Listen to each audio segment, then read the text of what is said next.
From Fox 5 News, this is Good Day Atlanta at 8 a.m.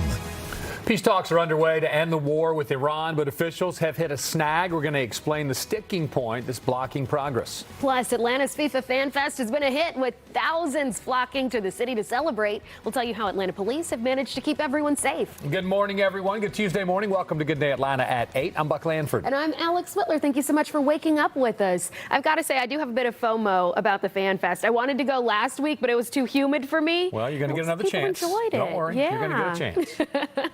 Well, let's go ahead and get a look at that forecast with Chief Meteorologist Joanne Feldman. Yeah, let's do it here because we do have some pleasant changes after a big round of storms for some of you yesterday and last night. Now that those have moved on out, the clouds are clearing and we've got a pretty pleasant start. The humidity's been lowering a little bit.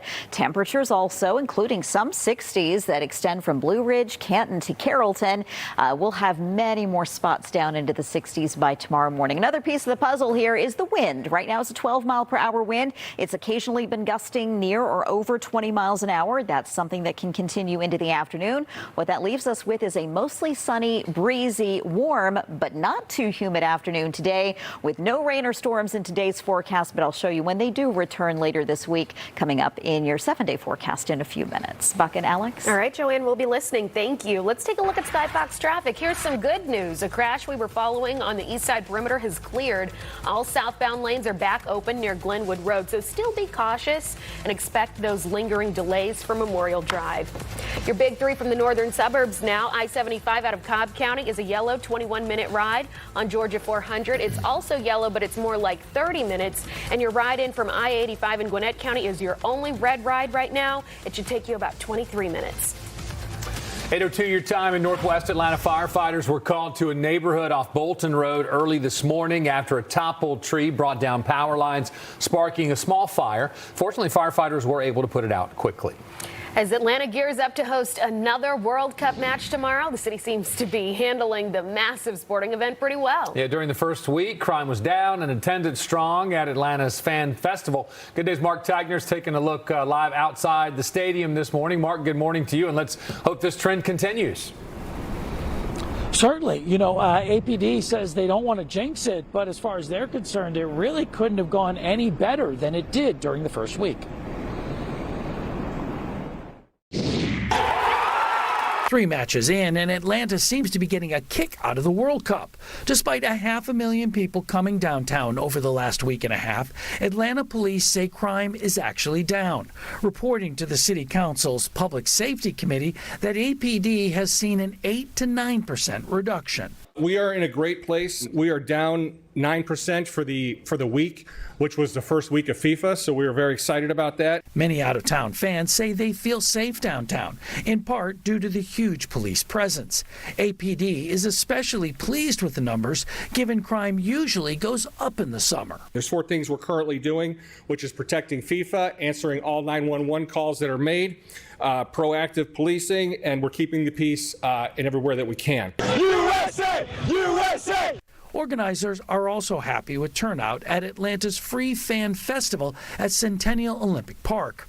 Officials say in the first 10 days, just under 275,000 people have showed up, making Atlanta's the most attended fan fest of any host city, even having to temporarily shut down admissions after the fan festival reached capacity during last Friday's USA game. It's kind of crazy because it's kind of like the whole entire community coming together and from all around the world to just watch one game together.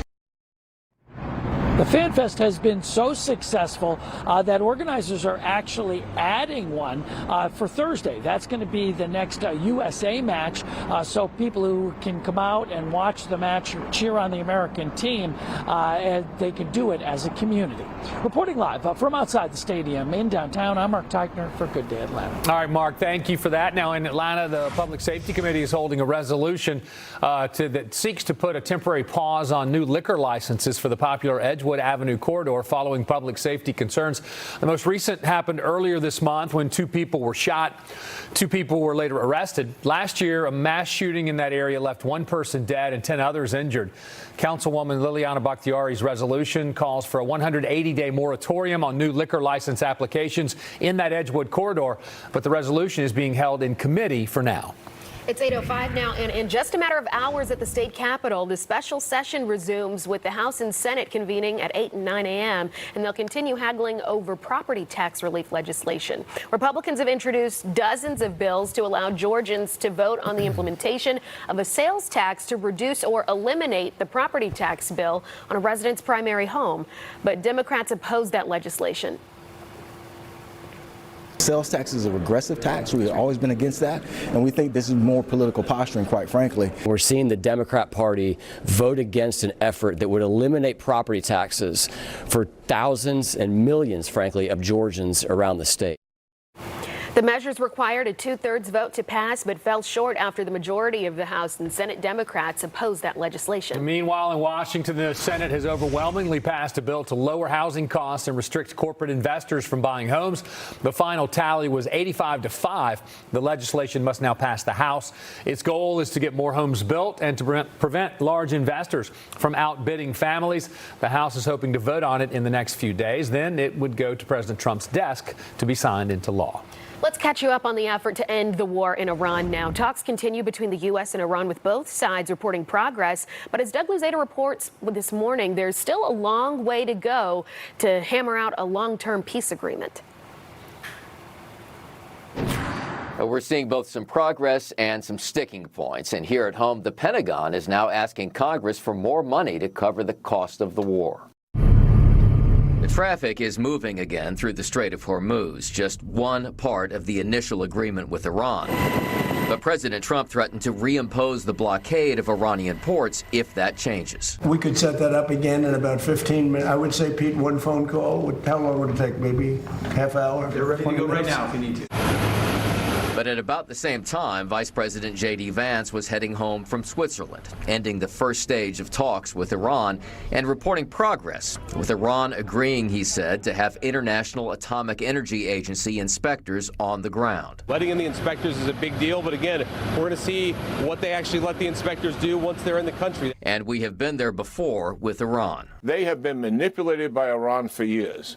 I'm not saying they shouldn't come, but we need to have U.S. inspectors qualified to do this, military and civilian, nuclear experts on the ground. Still, Treasury Secretary Scott Bessent cited that progress when he announced on X that Iran got a major concession. The Treasury, he wrote, has issued a temporary 60-day general license authorizing the production, delivery, and sale of Iranian oil. Trump's memo of understanding reads like an Iranian wish list. Democrats in Congress have criticized the emerging terms, and they aren't likely to welcome the Pentagon's request now for about $80 billion to cover the cost of the conflict. And the Pentagon is expected to meet with defense contractors tomorrow to help step up production and replenish weapons stockpiles that were depleted during the war. In Washington, Doug Luzada, Fox News. Well, new this morning, lawmakers are preparing to debate a bill that could change the landscape of college sports. Senators say that the legislation protects student athletes by creating a national standard for NIL money and a plan to curb roster chaos through transfers. However, there is skepticism about Congress stepping in for the NCAA and fear that changes could scramble revenue streams for college sports broadcasters.